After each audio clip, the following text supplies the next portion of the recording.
Today's topic is forms of business organization. Business की form की organisation में कितने फॉर्म्स हैं, कितने टाइप्स हैं। इसके टाइप्स को बेटा 3 पार्ट्स में डिवाइड किया गया है।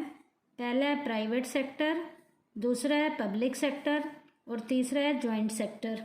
प्राइवेट सेक्टर को बेटा 2 पार्ट्स में डिवाइड किया गया। पहला non incorporated, second incorporated. Non incorporated में बेटा हमारे जो बिजनेस की फॉर्म है उसमें पहला है सोल प्रोप्राइटरशिप, दूसरा है जॉइंट हिंदू बिजनेस, तीसरा है पार्टनरशिप और चौथा है हमारा जॉइंट वेंचर। इनकॉर्पोरेटेड में पहला है कोऑपरेटिव एंटरप्राइजेज और सेकंड है हमारा जॉइंट स्टॉक कंपनी। ये तो हमारे प्राइवेट सेक्टर के पार्ट थे। पब्लिक सेक्टर में भी 2 पार्ट हैं, नॉन इनकॉर्पोरेटेड और इनकॉर्पोरेटेड। नॉन इनकॉर्पोरेटेड में पहला है डिपार्टमेंटल अंडरटेकिंग। इनकॉर्पोरेटेड में हमारी 2 हैं, पहला है पब्लिक कॉरपोरेशन और दूसरा है हमारा गवर्नमेंट कंपनी। तो बेटा आज हम प्राइवेट सेक्टर में नॉन इनकॉर्पोरेटेड की फॉर्म जो पहली है सोल प्रोप्राइटरशिप वो शुरू करने जा रहे हैं।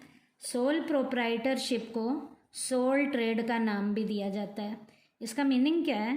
It refers to that form of business organisation which is owned by a single individual who is solely responsible for its management and receive all the profits and losses. Sole proprietorship जो है business की ऐसी form है जिसमें business को शुरू करने का एक अकेला individual as a owner role play करता है और वो अकेला ओनर ही उस बिजनेस के इंस्टीट्यूशन में मैनेजरियल एक्टिविटीज़ को भी वो अकेला हैंडल करता है और वो अकेला व्यक्ति ही जो एज अ ओनर काम कर रहा है वो बिजनेस के सारे प्रॉफिट्स भी वही लेता है और बिजनेस के सारे लॉसेस भी वही लेता है। तो एक ऐसा व्यक्ति जो बिजनेस की ऑर्गेनाइजेशन को अकेला चलाता है, सारी मैनेजरियल एक्टिविटीज़ खुद अकेला करता है और सारे बिजनेस के प्रॉफिट और लॉस को अकेला लेता है, उसकी बिजनेस की फॉर्म को सोल प्रोप्राइटरशिप का नाम दिया जाता है। अब बेटा सोल प्रोप्राइटर की फीचर्स क्या क्या हैं? पहली फीचर है individual ownership. The first important characteristic of the sole trade is that it is owned by one individual, which means that he is the sole owner of all the assets and resources of the business. Sole proprietor की सबसे पहली quality क्या है? Individual level की उसकी ownership होती है। Individual ownership का मतलब है अपने बिजनेस की यूनिट का वो अकेला मालिक होता है। उस बिजनेस की यूनिट का वो अकेला जो मालिक है, उस बिजनेस की यूनिट की सारी एसेट्स उसकी हैं और बिजनेस में जितने भी रिसोर्सेज हैं उन सब का मालिक वो अकेला है। तो अकेला बिजनेस का मालिक जिस इंस्टीट्यूशन में होगा वो फॉर्म सोल प्रोप्राइटर की है। सेकंड है सोल मैनेजमेंट।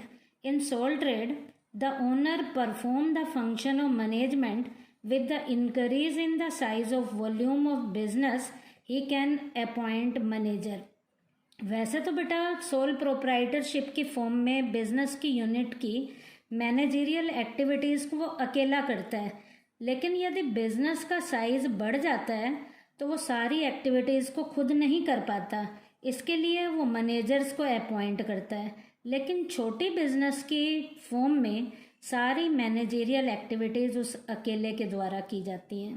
थर्ड है unlimited liability. It refers that if the business gets into difficulty and cannot pay its debt, the owner of the business is held personally liable for these debts.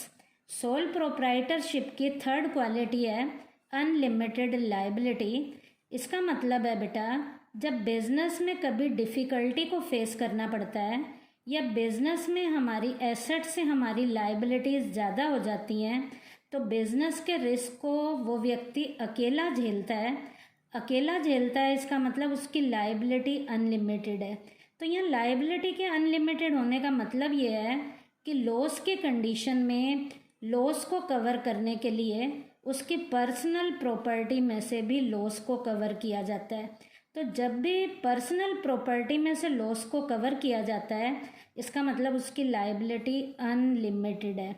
और sole proprietor में मालिक जो as a owner role play कर रहा है, उसकी liability हमेशा unlimited होती है। उसके बाद है freedom in selection of business. A sole trader can select any trade as per his wish. Sole trade के बिजनेस में बिजनेसमैन अपनी मर्जी से बिजनेस की फॉर्म को सिलेक्ट कर सकता है। जिस बिजनेस को चलाने में उसे स्पेशलिटी मिली हुई है, वो अपनी मर्जी से उसी बिजनेस की फॉर्म को सिलेक्ट करता है। तो बिजनेस के सिलेक्शन में भी उसकी खुद की फ्रीडम होती है। नेक्स्ट है secrecy. There is another speciality of a sole trade which is not found in any other form of business organization। Soul proprietorship की फॉर्म की सबसे बड़ी क्वालिटी इसकी सीक्रेसी है।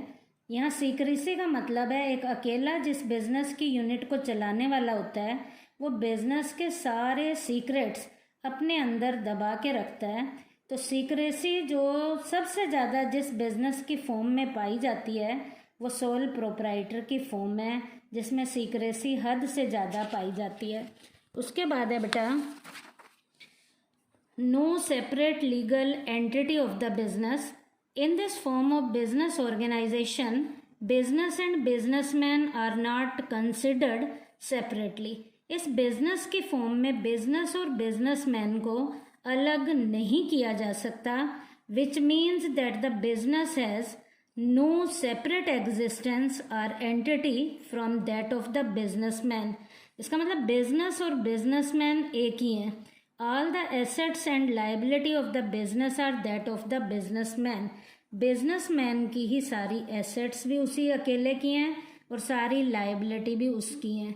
तो जब बिजनेस में बिजनेसमैन की सारी एसेट्स और सारी लाइबिलिटी जब उसी की होती हैं, इसका मतलब उस बिजनेस की फॉर्म में बिजनेसमैन की लीगल लेवल की एंटिटी को उसके बिजनेस से अलग नहीं किया जा सकता। उसके बाद है undivided risk. The profit and loss of the sole trade are related to the owner. Sole proprietorship के बिजनेस में बिजनेसमैन का ही सारा प्रॉफिट उसी का ही होता है और सारे लॉसेस भी उसी के ही होते हैं। जितना प्रॉफिट मिलेगा वो उसकी जेब में जाएगा और जितने लॉस होंगे उस अकेले को ही कवर करने पड़ेंगे। ही enjoy all the gains and bear all the losses. सारे प्रॉफिट उसी के हैं और सारे लॉसेस भी उसी के हैं। और लास्ट पॉइंट है इसकी फीचर का, suitable for some special form of business. ये सोल प्रोप्राइटरशिप की फॉर्म जो है कुछ खास बिजनेस की फॉर्म के लिए ही सूटेबल होती है। There are some special trade which require individual attention and service and can only be started as sole trade।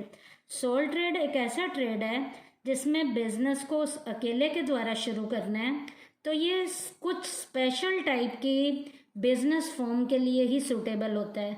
जैसे कोई हलवाई की दुकान है, कोई केमिस्ट की दुकान है या किसी दर्जी की दुकान है, तो छोटी मोटी बिजनेस की फॉर्म में ही इसी फॉर्म को शुरू किया जा सकता है।